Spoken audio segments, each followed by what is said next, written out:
മോൾക്ക് ചെറിയമ്മയുടെ ദേഷ്യമുണ്ടോ? എന്തിന്? മോള് വീട്ടിൽ വന്നപ്പോ ഞാൻ അങ്ങനെ പെരുമാറിയതില്? ഇല്ല. അപ്പോ നല്ല വിഷമമുണ്ടായിരുന്നു.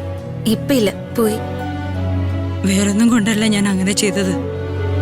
നീ ഒരു പഴയ ഡ്രസ് ഇട്ടോണ്ട് വന്നപ്പോ എനിക്ക് സഹിച്ചില്ല.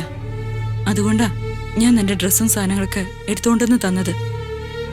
പിന്നെ 2 വഴക്കും കൂടെ പറഞ്ഞില്ലെങ്കിൽ ഞാൻ നിന്നെ സഹായിക്കാൻ വേണ്ടി ചെയ്താന്ന് എല്ലാവരും കരുതും. അത് ഉണ്ടാവാതിരിക്കാനാ ഞാൻ നിന്നെ വഴക്ക് പറഞ്ഞത്. എനിക്ക് മനസ്സിലാവും ചെറിയമ്മ. ആ സമയത്ത് എനിക്ക് നല്ല ഫീലായെന്നുള്ളത് സത്യ. പക്ഷെ എന്നെ സഹായിക്കാനാണ് അങ്ങനെ ചെയ്തതെന്ന് എനിക്ക് മനസ്സിലായില്ല.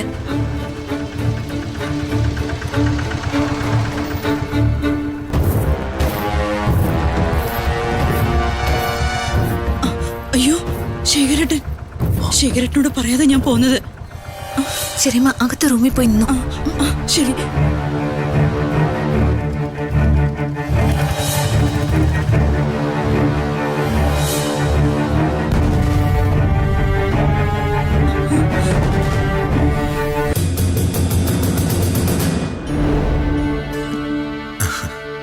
ഋതുമോളെ, സുഖമല്ലേ? അതെ ചെറിയച്ച. ഋതുമോളും രാജുവും അച്ഛനും അമ്മയൊക്കെ വന്നിരുന്നു എന്ന് യാമിനി പറഞ്ഞിരുന്നു. എല്ലാം അവള് പറഞ്ഞിരുന്നു. പൂജയ്ക്ക് ക്ഷണിക്കാൻ വന്നതും എല്ലാവരെയും ഏട്ടനും അമ്പികച്ച് അപമാനിച്ചതും എല്ലാം. ഏട്ടന് വേണ്ടി ഞാൻ നിങ്ങളോട് എല്ലാവരോടും മാപ്പ് ചോദിക്കുക. സർ, ഒരിക്കലും അങ്ങനെ ചെയ്യരുത്. തെറ്റെല്ലാം ഞങ്ങളുടെ ഭാഗത്ത് തന്നെയാ. വലിയൊരു തെറ്റ് ചെയ്തിട്ട് പിറ്റേ ദിവസം തന്നെ അവിടെ കയറി വരാൻ പാടില്ലായിരുന്നു. അതുകൊണ്ട് സാറ് ഞങ്ങളോട് മാപ്പ് ചോദിക്കരുത്. രാജു, നീ നല്ലവനാ. നിന്നെപ്പോലുള്ള ഒരാളെ ഇഷ്ടപ്പെട്ടതിൽ ഹൃദയെ ഒരിക്കലും കുറ്റം പറയാൻ പറ്റില്ല.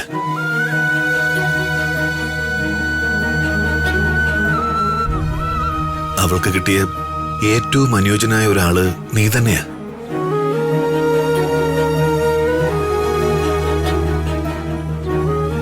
ഒന്നും മാത്രമേ എനിക്ക് പറയാനുള്ളൂ.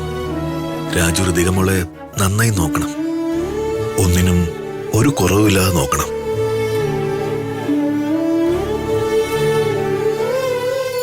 എന്താവശ്യത്തിനും ഏത് പാതിരാത്രിയിലും രാജുൻ എന്നെ വിളിക്കാം.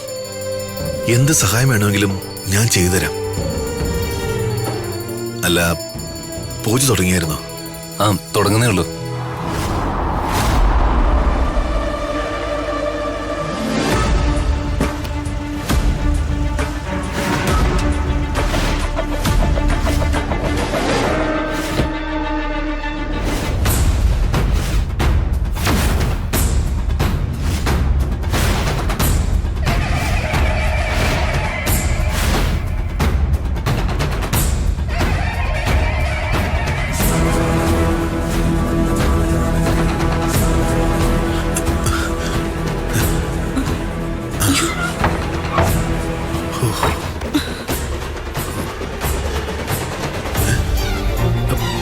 നീ എന്താ ഇവിടെ? എനിക്കും അതന്നെ ചോദിക്കാനുള്ളത്. എന്താ ഇവിടെ? ഞാൻ ഋതുമോളെ കാണാൻ വന്നതാ. ഞാനും അതിന് തന്നെയാ വന്നത്.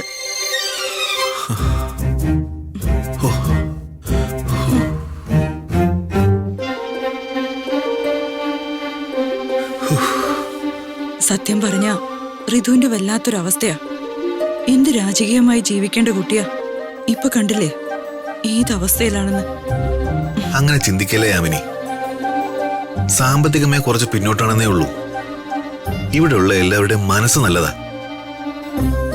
അവക്ക് നല്ലൊരു ജീവിതം തന്നെ കിട്ടിയിരിക്കുന്നത്. അല്ല, ശേഖരേട്ടൻ പൂജയെ പങ്കെടുക്കാൻ വന്നല്ലേ? പിന്നെന്താ ഇങ്ങോട്ട് കയറി വന്നത്? നീയും പൂജയെ പങ്കെടുക്കാൻ വന്നതല്ലേ? എന്നിട്ട് പിന്നെ എന്തിനാ ഇവിടെ വിളിച്ചിരിക്കുന്നത്? അത് ശേഖരേട്ടനെ കണ്ടിട്ട്. അതുപോലെ തന്നെയാ ഞാനും വിളിക്കാൻ വന്നത്. അംബിക ചേച്ചി കണ്ടിട്ട്. അംബിക ചേച്ചി വന്നോ? വന്നു. ഇനിയിപ്പോ നമ്മൾ എന്ത് ചെയ്യും? ഒന്നും ചെയ്യാനില്ല, ഇവിടെ ഇരിക്കണം.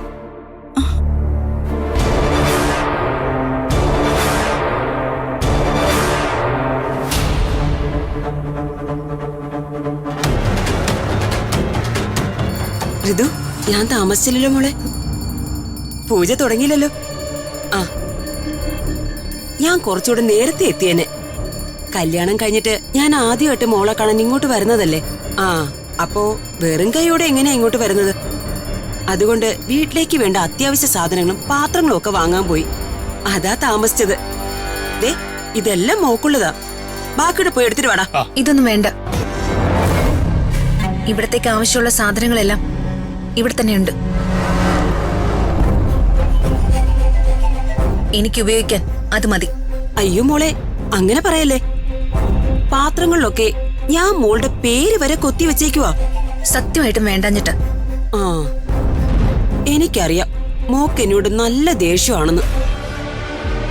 നിങ്ങളൊക്കെ വീട്ടിൽ വന്നപ്പോഴേ ഞാൻ എന്തൊക്കെയോ വിളിച്ചു പറഞ്ഞു.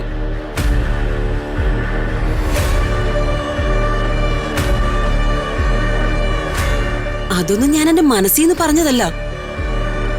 പ്രതാപം കേൾക്കാൻ വേണ്ടിയേ മനഃപൂർവ്വം പറഞ്ഞതാ.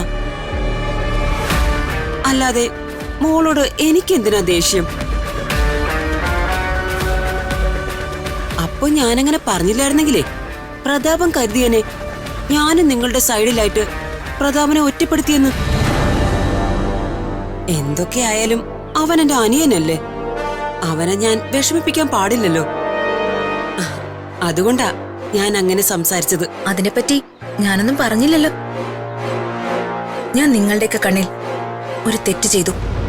അതിനെന്നെ വഴക്ക് പറയാനും അടിക്കാനും ഒക്കെയുള്ള അവകാശവും അധികാരവും നിങ്ങൾക്ക് എല്ലാവർക്കും ഉണ്ട്. അതുമാത്രമേ അച്ഛനും അമ്മായിയും ചെറിയമ്മയും എന്നോട് ചെയ്തുള്ളൂ. ഞാൻ അതുകൊണ്ടല്ല ഇതൊന്നും വേണ്ടെന്ന് പറഞ്ഞത്. ശരിക്കും ഇവിടെ ആവശ്യമില്ലാത്തത് കൊണ്ടാ. ശരി, എനിക്ക് മനസ്സിലായി. മോള് പറഞ്ഞതിലും കാര്യമുണ്ട്. ദേ ഇതെല്ലാം കാറി കൊണ്ടു വെച്ചിട്ട് കാർ ഒതുക്കി ഇട്ടേക്ക്. ശരി മാഡം. ഇനിയും നിങ്ങൾ സംസാരിച്ചു നിന്നാലേ ശുഭമുഹൂർത്തം കഴിഞ്ഞു പോകും. പൂജ ഉടനെ തുടങ്ങണം. അയ്യോ, സംസാരിച്ചു നിന്ന് സമയം അങ്ങ് പോയി. തിരുമേനി പൂജ തുടങ്ങിക്കോളൂ. എങ്കിൽ വധൂവരന്മാരും കൊണ്ടിരുന്നോളൂ. മേഡം,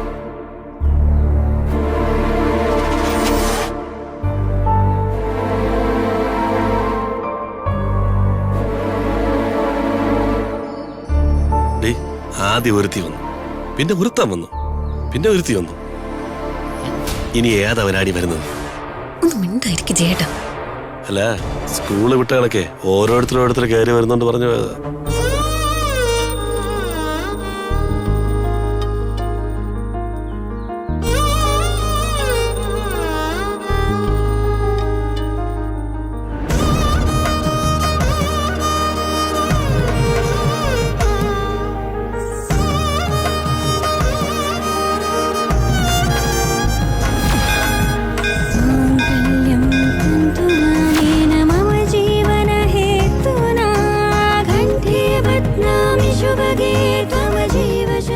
ഇനി വധുവും വരനും പൂജാമുറിയിൽ പോയി നിലവിളക്ക് കൊളുത്തി വരണം.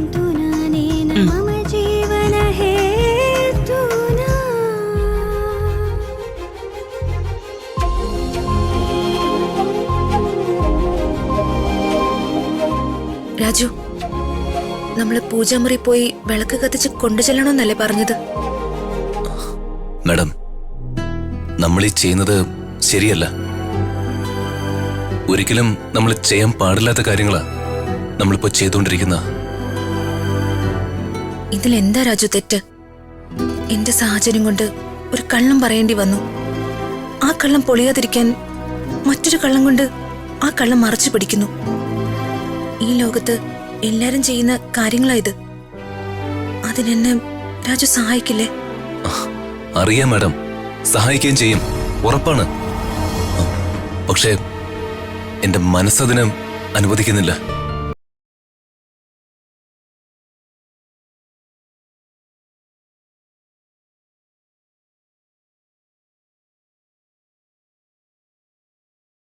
അങ്ങനെ കാണാൻ കഴിയില്ല. ഒരു യജമാനത്തോടുള്ള ഭയഭക്തി ബഹുമാനം കലർന്ന ഒരു സ്നേഹമാണ് എനിക്ക് മാഡത്തിനോടുള്ളത്. അങ്ങനെയുള്ള ഞാൻ മാഡത്തെ ഭാര്യയായിട്ട് കാണേണ്ടി വന്ന എനിക്കത് ചിന്തിക്കാൻ കൂടി കഴിയില്ല.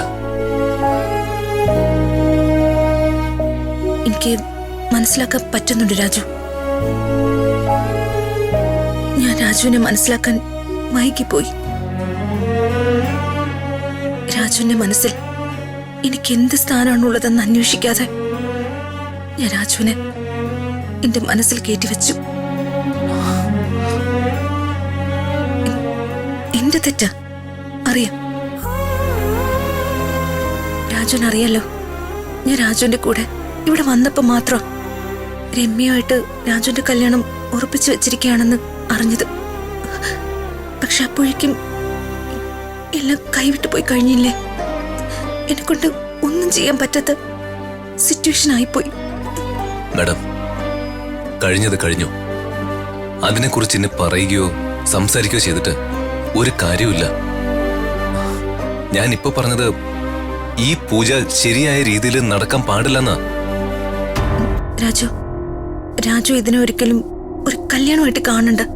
ഒരു അഭിനയം അത്രമാത്രമായി കാണാൻ. സിനിമയിലും സീരിയലിലും നാടകത്തിലും ഒക്കെ എത്രയോ പേര് കല്യാണം കഴിക്കുന്നതായി അഭിനയിക്കുന്നു. അവരൊക്കെ ജീവിതത്തിൽ ഒരുമിച്ച് ജീവിക്കുകയാണോ? അല്ലല്ലോ. അങ്ങനെ ചിന്തിച്ചൂടെ രാജു?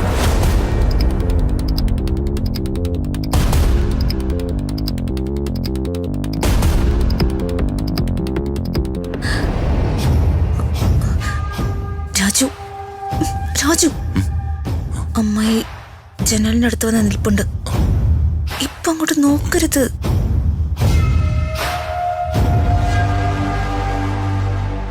മാഡം, അപ്പുറത്ത് രമ്യം വന്ന് നിൽപ്പുണ്ട്. രാജു, നമ്മളിങ്ങനെ ഒന്നും മിണ്ടാതെ നിന്ന ശരിയാവില്ല. സത്യം പറയാലോ, ഇപ്പോഴാണ് ജീവിതത്തിനൊരു അർത്ഥം വന്നതുപോലെയൊക്കെ എനിക്ക് തോന്നുന്നു. ഋതിക മാഡത്തിന് അറിയാമോ ഞാൻ എത്ര ഭാഗ്യവാനാണെന്ന്? അതെന്താ രാജു ഇത്ര ഭാഗ്യവാനാണെന്ന് പറയാൻ കാരണം? ആ, മാഡത്തിനെ എനിക്ക് കിട്ടിയില്ലേ? ഇതിൽ കൂടുതല് എന്ത് ഭാഗ്യ എനിക്ക് വരാനുള്ളത്? എത്ര നാളത്തെ എന്റെ കാത്തിരിപ്പാണ് ഇപ്പൊ സഫലമായതെന്ന് രാജുവിന് അറിയാമോ? അത് എനിക്കെല്ലാം അറിയാം മാഡം. മാഡം എത്രത്തോളം എന്നെ സ്നേഹിച്ചിരുന്നു എന്നും എത്രമാത്രം എനിക്ക് വേണ്ടി കാത്തിരുന്നു എന്നും എല്ലാം എനിക്കറിയാം. പക്ഷെ ഒരുമിക്കാനുള്ള സമയമാകുമ്പോഴേ ഒരുമിക്കാൻ കഴിയൂ. നമ്മുടെ സമയം എത്തിയതേ ഉള്ളൂ. ഈ വിവാഹസൂക്ത പൂജ കഴിഞ്ഞാലേ മാഡം എല്ലാ അർത്ഥത്തിലും എന്റെ ഭാര്യയായി കഴിഞ്ഞു. ഈ പൂജ കൂടി കഴിഞ്ഞ എനിക്ക് ധൈര്യത്തോടെ പറയാം, രാജുവാണ് എന്റെ ഭർത്താവെന്ന്.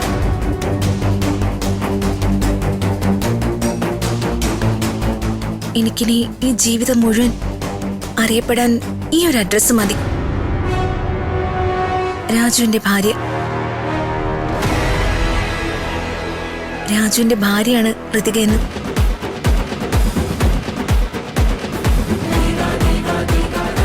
അയ്യോ, പൂജാമുറിയിൽ പോയി വിളക്ക് കൊളുത്തണ്ടേ? അവരൊക്കെ അവിടെ വെയിറ്റ് ചെയ്ത് നിൽക്കുകയായിരിക്കും.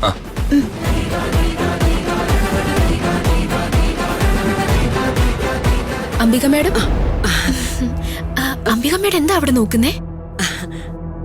അല്ല, കല്യാണം കഴിഞ്ഞിട്ടേ പെണ്ണിനെ നന്നായിട്ട് നോക്കുന്നുണ്ടോന്ന് നോക്കിയതാ. അതെ, ഈ ജനലിലൂടെ ഒളിഞ്ഞു നോക്കിയിട്ടാണോ നന്നായിട്ട് നോക്കുന്നുണ്ടോ നോക്കുന്നേ? നിങ്ങൾക്കൊന്നും ഞാൻ വന്നത് ഇഷ്ടപ്പെട്ടില്ല എന്ന് തോന്നുന്നു. ഇഷ്ടപ്പെട്ടില്ലെങ്കിൽ പറഞ്ഞേക്ക്, ഞാനങ്ങ് പോയേക്കാം. വേണമെങ്കിൽ പോവൊന്നും വേണ്ട, ഞാൻ ചുമ്മാ ചോദിച്ചെന്നേ ഉള്ളൂ.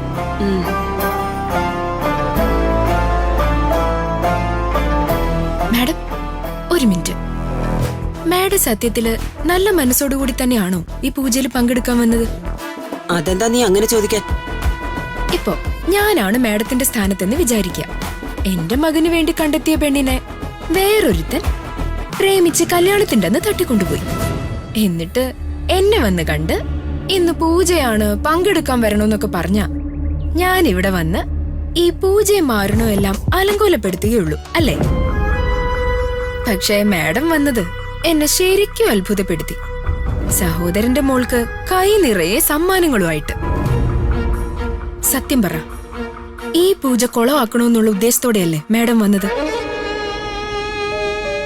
മടിക്കണ്ട, പറഞ്ഞോളൂ. ഞാൻ ആരോടും പറയാൻ പോകുന്നില്ല. മാഡത്തിനെ പോലെ തന്നെ തുല്യ ദുഃഖിതയാണ് ഞാനും. ഇന്നലെ മാഡത്തിന്റെ മകനുമായി കൃതികയുടെ കല്യാണം നടന്നിരുന്നെങ്കിൽ ഇവിടെ ശ്രീയുടെ കല്യാണവും അടുത്ത ആഴ്ച എന്റെ രാജുവിന്റെയും കല്യാണവും നടന്നേനെ. ഓഹോ, ഇതിനിടയ്ക്ക് ഇങ്ങനെയൊരു കുഴപ്പമുണ്ടോ? ഉണ്ട് മാഡം. കാലങ്ങളായിട്ട് ഞാൻ കാത്തിരുന്ന ദിവസമായിരുന്നു അത്. പക്ഷേ അതിലേക്ക് എത്താൻ മാത്രം എനിക്ക് യോഗം ഉണ്ടായിരുന്നില്ല. ഓ, അപ്പോ അവൻ നിന്നെ ചതിച്ചിട്ടാണ് അവളെ കെട്ടിയത്. അതെ. പക്ഷേ അവളെ രാജുവിന്റെ കൂടെ ജീവിക്കാൻ ഞാൻ സമ്മതിക്കില്ല. സ്വസ്ഥത കൊടുക്കില്ല ഞാൻ. എന്നെങ്കിലും ഒരിക്കൽ അവളെ ഞാൻ ഇവിടുന്ന് ഓടിക്കും. എന്നിട്ട് രാജുവിനെ സ്വന്തമാക്കും. മാഡം വിചാരിക്കുന്നുണ്ടാവും ഈ ലോകത്ത് വേറെ ആമ്പിള്ളേരില്ലാഞ്ഞിട്ടാണോ ഞാൻ രാജുവിന്റെ പിറകെ നടക്കുന്നതെന്ന്. ശരിയാണ്, വേറെ ആണുങ്ങളുണ്ട്. രാജുവിനേക്കാൾ കഴിവും യോഗ്യതയുള്ള ആളുകളുണ്ട്. പക്ഷേ ഇതെന്റെ വാശിയാ. മോഹൻ തന്ന് എന്നെ പറ്റിച്ചതിനുള്ള വാശി.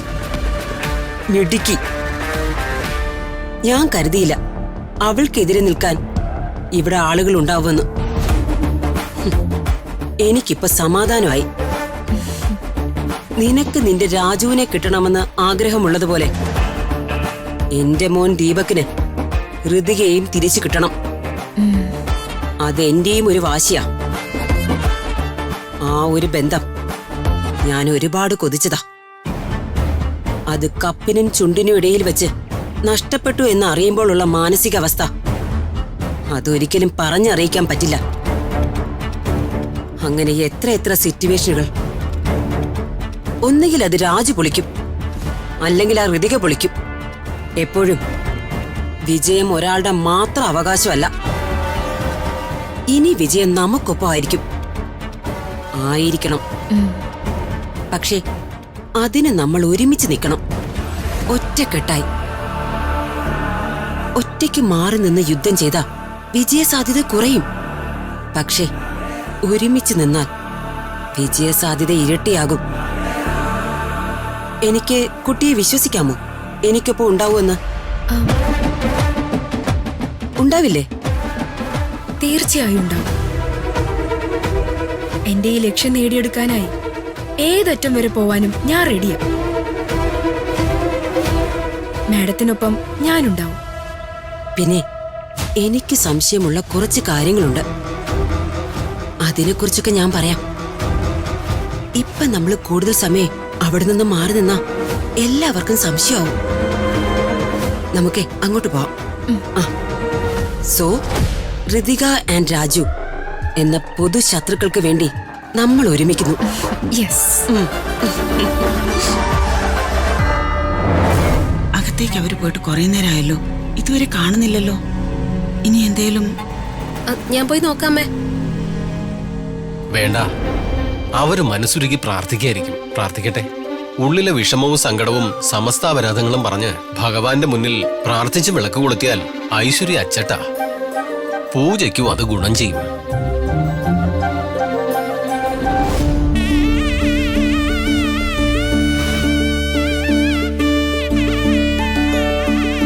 അവര് വരുന്നുണ്ട്.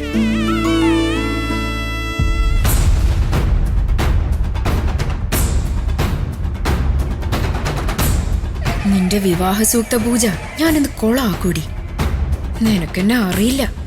ഞാൻ മനസ്സിൽ കൊണ്ടു നടന്ന എന്റെ രാജുവിനെ നീ തട്ടിയെടുത്തിട്ട് നീ അങ്ങനെ പൂജയിൽ പങ്കെടുത്ത് ആചാരപ്രകാരം രാജുവിനെയും വിവാഹം ചെയ്ത് സുഖിച്ച് സന്തോഷത്തോടെ ജീവിക്കണ്ട. ഞാനതിന് സമ്മതിക്കില്ല.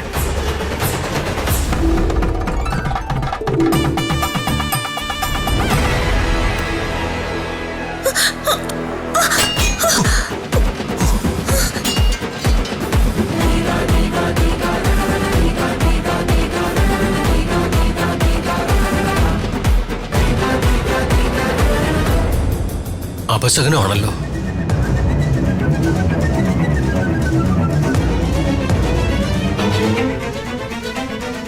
നിങ്ങളുടെ വിവാഹം നടന്ന മുഹൂർത്തം എത്ര മണിക്കാ? 11.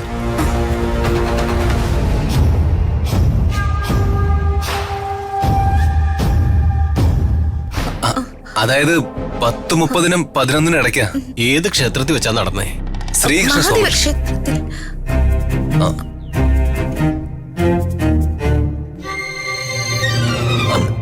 സോറി, എനിക്ക് തെറ്റിപ്പോയതാ. രാജു പറഞ്ഞത് തന്നെയാ ശരി. ഞാൻ ആ സമയത്ത് വല്ലാത്തൊരു മാനസിക അവസ്ഥയിലായിരുന്നു. എനിക്ക് ചുറ്റും എന്തൊക്കെയാ നടക്കുന്നതെന്ന് എനിക്ക് ഓർമ്മയില്ലായിരുന്നു.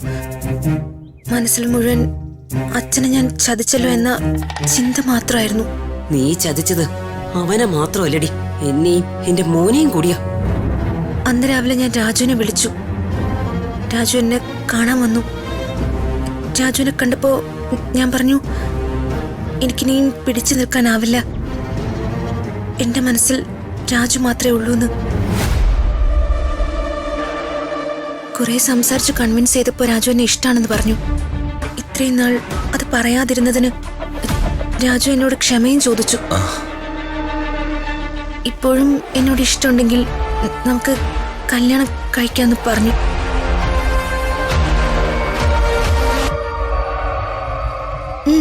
എനിക്ക് രണ്ടാമതൊന്നും ചിന്തിക്കേണ്ടി വന്നില്ല. ഞാൻ ആഗ്രഹിച്ചിരുന്ന കാര്യ രാജു എന്നോട് പറഞ്ഞത്.